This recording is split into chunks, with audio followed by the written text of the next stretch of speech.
இந்திய ஆன்மீகத்தில் பசுவை கோமாதா என்று போற்றுகிறோம். பசு அன்னை போன்று அனைவரையும் காக்கும் தெய்வீகத் தன்மை கொண்டவள். இந்திய கலாச்சாரத்திலும் வேத ஆன்மீகத்திலும் பசுவுக்கு தனி இடம் உண்டு. பசு வெறும் மருகமல்ல, அது ஒரு தெய்வமாகவே கருதப்படுகிறது.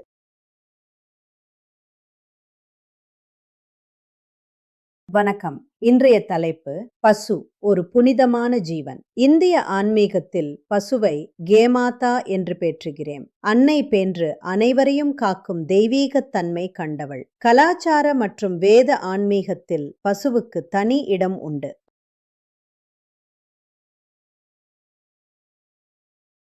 காமேதனு ஒரு தெய்வீக மாடு ஆசைகளை நிறைவேற்றும் திறனுக்காக மதிக்கப்படுகிறது. இது விருப்பங்களை நிறைவேற்றுவதையும் செழிப்பை வழங்குவதையும் நம்பப்படுகிறது. புனித உரைகள் இதன் முக்கியத்துவத்தை பூஜைகள் மற்றும் ஆன்மீக நடைமுறைகளில் விவரிக்கின்றன.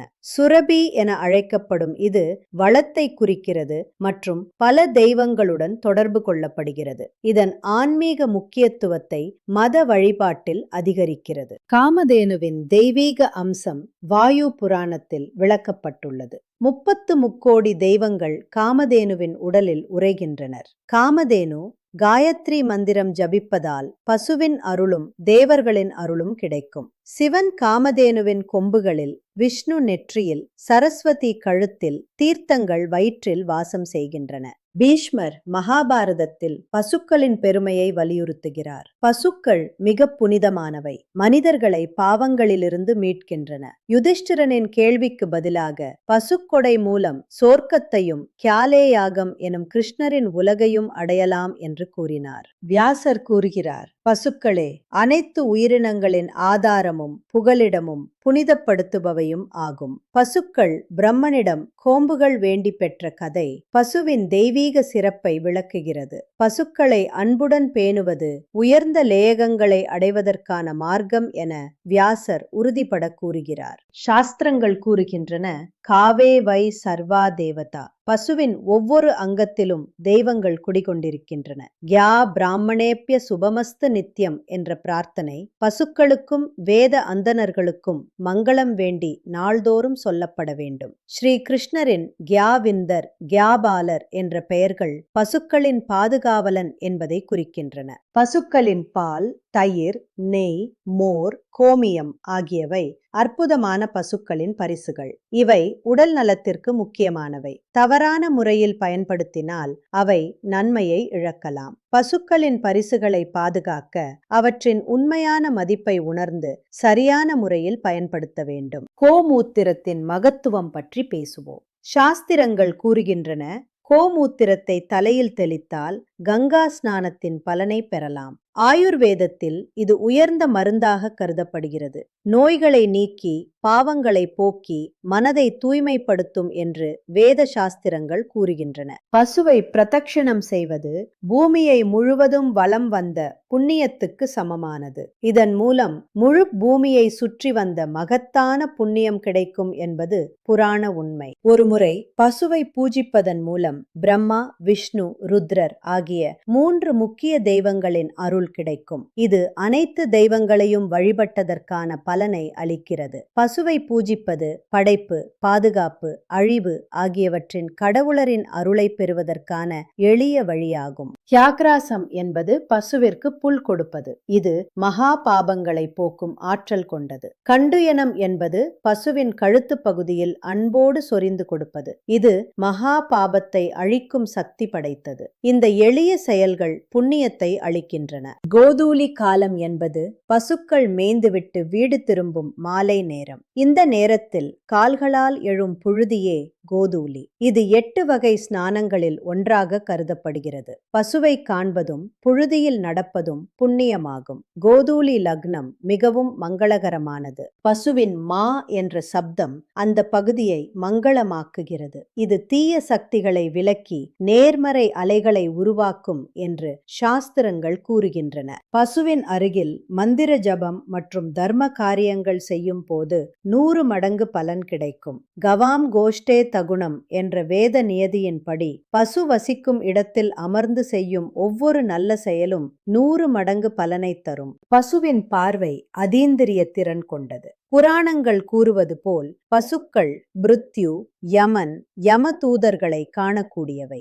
ஒருவர் இறக்கும் போது பசு சத்தம் போடுவது யம தூதர்களின் வருதையை உணர்வதாக சாஸ்திரங்கள் விளக்குகின்றன. கருட புராணம் கூறும் வைதரணி நதியில் பசுவின் உதவி பற்றி பேசுகிறோம். யமலோகத்திற்கு அழைத்துச் செல்லப்படும் ஜீவன் நதியை தாண்ட முடியாமல் தவிக்கும் போது தானம் செய்யப்பட்ட பசுமாடு உதவுகிறது. அதன் வாலை பிடித்து ஜீவன் நதியை கடக்கிறான். இதனால் கோதானம் பரிந்துரைக்கப்படுகிறது. ஆன்மீக ஆராய்ச்சிகள் கூறுகின்றன, நாகரீக வளர்ச்சியால் ஏற்படும் இயற்கை மாற்றங்களிலிருந்தும் பசுக்கள் இருக்கும் இடம் பாதுகாப்பாக இருக்கும். பசுக்கள் வாழும் இடங்களில் கியாமயம் மற்றும் கியாமூத்திரத்தால் மண் வளம் பெறுகிறது. இது இயற்கை விவசாயத்திற்கும் அடிப்படையாக அமைகிறது. பாரம்பரிய மருத்துவம் கூறுகிறது, பசுக்கள் நிறைந்த கிராமங்களில் நோய் குறைவாக இருக்கும். மாடு பாதுகாப்பது ஒவ்வொருவரின் கடமை. மாடுகள் வயதானாலும் அவற்றின் பால், உரம் மற்றும் பசும்பால் பலன்களை வழங்குகின்றன. மாடுகளை பாதுகாப்பது சமூக நலனுக்கான அடிப்படையாகும். மாடுகளின் பாதுகாப்பு நம் சமூகத்தின் நலனுக்கு முக்கியமானது. கேஹத்தி பசுவை கேள்வது அல்லது துன்புறுத்துவது மகாபாபங்களில் மிக கொடுமையானது. கருட புராணம் கேஹத்தி புரிந்தவர்கள் கடுமையான நரக தண்டனைக்கு உள்ளாவார்கள் என்று கூறுகிறது. இந்த பாவம் பல ஜென்மங்கள் வரை தொடரும். பசுக்கள் துன்புறும் நாடு செழிப்பை இழக்கும், வறட்சியும் நோயும் பரவும். பசுவை பாதுகாப்பது தார்மீக, மத, தேசிய கடமையாகும். இது வெறும் இரக்க செயல் அல்ல. பசுவை வளர்ப்பவர்களின் குடும்பம் செழிப்பாக இருக்கும். லக்ஷ்மி தேவி அந்த வீட்டில் நிரந்தரமாக குடிகொள்வாள் என்று புராணங்கள் கூறுகின்றன. கேய பூஜை என்பது வேத காலத்தில் செல்வத்தின் அளவுகோலாக இருந்தது. பாரம்பரியமாக பெண்கள் வெள்ளிக்கிழமைகளில் கேய பூஜை செய்து குடும்ப செழிப்பை வேண்டினர். இன்றும் இந்த பாரம்பரியம் கோவில்களிலும் வீடுகளிலும் தொடர்கிறது. மேலும் மீட்டெடுக்கும் முயற்சிகள் அதிகரிக்கின்றன. பசு சமூகத்தின் முக்கியத்துவம் குறைந்தபோது இந்தியாவின் செழிப்பு பாதிக்கப்பட்டது. ஆன்மீக இயக்கங்கள் கோ பூஜைகளை மீண்டும் தொடங்குவதன் மூலம் செழிப்பான இந்தியாவை மீட்டெடுக்கலாம் என்று முன்வைக்கின்றன. இது விவசாயம் மற்றும் ஆரோக்கியத்தை மேம்படுத்தும் வழியாக பார்க்கப்படுகிறது. M&M டெய்ரி ஃபார்ம் கேயா பூஜைகள் நடத்த ஏற்ற இடமாகும். இங்கு பசுக்கள் இயற்கையாக வளர்க்கப்படுகின்றன. சுபாஷ் பலேக்கரின் பூஜ்ய பட்ஜெட் இயற்கை விவசாய கொள்கைகளை பின்பற்றும் இந்த பண்ணை ஆன்மீக சூழலில் கேயா பூஜைகள் மற்றும் கேயா சம்ரக்ஷண நடவடிக்கைகளுக்கு சிறந்த வாய்ப்பை வழங்குகிறது. கான்கிரேஜ் பசுக்கள் குஜராத்தின் கான்கிரேஜ் பகுதியில் தோன்றிய தூய இந்திய இனம். இவை A2 பீட்டா கேசீன் புரதம் கொண்ட பாலை தருகின்றன. இது செரிமானத்திற்கு எளிதானது மற்றும் நோய் எதிர்ப்பு சக்தியை அதிகரிக்கிறது. குழந்தைகளுக்கும் வயதானவர்களுக்கும் மிகவும் நல்லது. மாடுகளை துன்புறுத்தல் மற்றும் வதை நிறுத்துவது நம் முக்கிய கடமை. தெரு மாடுகளுக்கு உணவு வழங்குவது, காயமடைந்த மாடுகளை காப்பது மகா புண்ணியம். மாடு வதைக்கு எதிரான விழிப்புணர்வை ஏற்படுத்தி மாட்டின் புனிதத்தை வலியுறுத்துவது தர்மத்தின் வழி. வேதங்கள், புராணங்கள், மகாபாரதம் ஆகியவை பசுவின் தெய்வீக தன்மையை போற்றும் பல ஸ்லோகங்களை உள்ளடக்கியவை. வேத ஸ்லோகங்கள் பசுவின் தெய்வீகத்தை விளக்குகின்றன. புராண ஸ்லோகங்கள் காமதேனு, வைதரணி நதி, பஞ்சகவ்ய மகிமையை பேசுகின்றன. மகாபாரத ஸ்லோகங்களில் பீஷ்மர், வியாசர் அருளிய வாக்கியங்கள் உள்ளன. இந்த ஸ்லேகம் பசுவின் தெய்வீக தன்மையை விளக்குகிறது. பசுவே அனைத்து தெய்வங்களும் ஆகும். பசுவே உலகின் தாயாகும். பசுக்கள் மங்களம் நிரம்பியவை. ஓ தேவி, எங்களுக்கு செல்வத்தை அருள்க என்று கூறுகிறது. இது பசுக்களின் புனிதத்தன்மையை வலியுறுத்துகிறது. இந்த ஸ்லோகத்தில் பசுக்களுக்கும் வேத அந்தணர்களுக்கும் எப்போதும் நலம் உண்டாகட்டும் என்று பிரார்த்திக்கப்படுகிறது. மேலும் உலகில் உள்ள அனைத்து உயிர்களும் சுகமாக இருக்க வேண்டும் என்பதையும் வலியுறுத்துகிறது. இந்த பிரார்த்தனை தினமும் சொல்லப்பட வேண்டும். வியாசர் கூறுகிறார், பசுக்கள் அனைத்து உயிரினங்களின் ஆதாரமாகவும் புனிதமானவையாகவும் உள்ளன. அவை அனைத்தையும் புனிதப்படுத்துபவையாகவும் விளங்குகின்றன. பசுக்களின் புனிதத்தன்மை மற்றும் அவற்றின் முக்கியத்துவம் இவ்வாறு விளக்கப்படுகிறது. இந்த வசனம் நந்தினி என்ற பெயரில் அறியப்படும் தேவையான ஆட்டின் அற்புத சக்தியை விளக்குகிறது.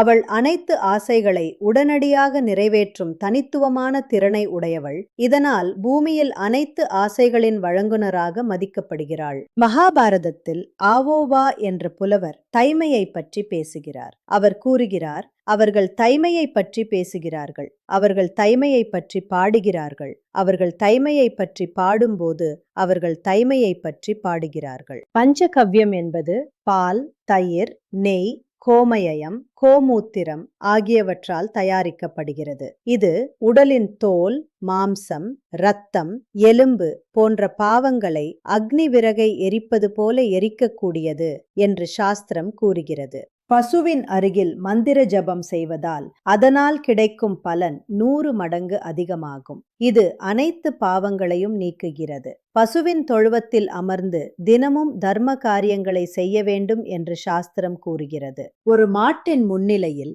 தினசரி மந்திர ஜபம் மற்றும் நீதிமான்கள் செய்யும் செயல்கள் 100 மடங்கு பயனை அளிக்கின்றன.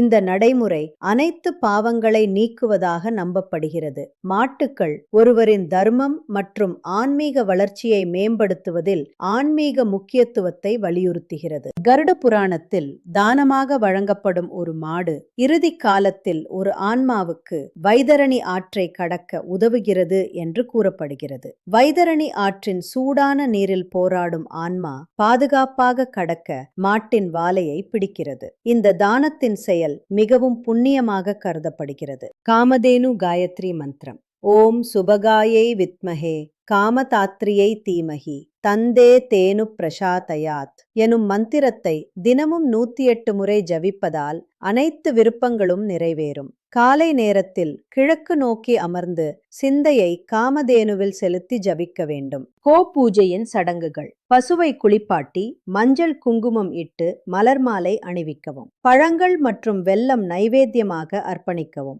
தீபம் ஏற்றி பசுவை வணங்கி ஆசி பெறவும். சுத்தம் மற்றும் அலங்காரம் முக்கியம். கோ பூஜை வீட்டில் நேர்மறை ஆற்றலை அதிகரித்து தீய சக்திகளை விலக்கி அமைதியை ஏற்படுத்துகிறது. லக்ஷ்மி தேவியின் அருளால் செல்வச் செழிப்பு கிடைக்கிறது. மன அமைதி மற்றும் தெய்வ அருளையும் பெறுவதற்கான எளிய வழியாகும். கோவிந்தனின் பிரசன்னம் கிடைக்கிறது. கோ சரணாகதி அவசியம். பசுக்களை பாதுகாப்பது நம் கடமை. பசுக்களின் பாதுகாப்பு நம் பாரம்பரியத்தின் முக்கிய அங்கம். பசுக்களை பாதுகாப்பதன் மூலம் நாம் இயற்கையை பாதுகாக்கிறோம். பசுக்களின் பாதுகாப்பு நம் சமூகத்தின் நலனுக்கு அவசியம். உள்ளூர் ஷெல்டர்களை நிதி உதவி, தன்னார்வலராக செயல்படுதல் அல்லது உணவு வழங்குதல், மாடு மானியங்கள் மற்றும் நிதி ஆதரவு விவரங்கள். மாடுகளின் நலனுக்காக மானியங்கள் வழங்கப்படுகின்றன. இவை மாடுகளின் ஆரோக்கியத்தை மேம்படுத்த உதவுகின்றன. மாடு பாதுகாப்பு திட்டங்கள் மற்றும் நிதி ஆதரவு மூலம் மாடுகளின் பாதுகாப்பு உறுதி செய்யப்படுகிறது. மாடு வளர்ப்பு மற்றும் பராமரிப்பு நடவடிக்கைகளுக்கு நிதி உதவிகள் வழங்கப்படுகின்றன. நீர் ஆதாரங்கள். நீர் என்பது ஒவ்வொரு உயிரினத்திற்கும் அத்தியாவசியம். நீர் இல்லாமல் வாழ்க்கை சாத்தியமில்லை. நீர் ஆதாரங்களை பாதுகாப்பது முக்கியம். நீர் மாசுபாட்டை தவிர்க்கவும் நீர் சேமிப்பை ஊக்குவிக்கவும் நீர் மேலாண்மை முறைகளை பின்பற்றுவது அவசியம். பசங்களின் மகத்துவத்தை உணர்ந்து அவற்றை கௌரவித்து பாதுகாத்து நமது வாழ்க்கையை வளமாக்குங்கள். தினசரி பசு வழிபாட்டில் ஈடுபட்டு ஆன்மீக நன்மைக்காக பசங்களை தானமாக அளித்து கோஷாலாக்களில் உதவி செய்து பசு பாதுகாப்புக்கு உறுதியாகுங்கள். கோமதாவின் ஆசீர்வாதங்கள் எப்போதும் எங்களுடன் இருக்கட்டும். கோமதா கி ஜெய்.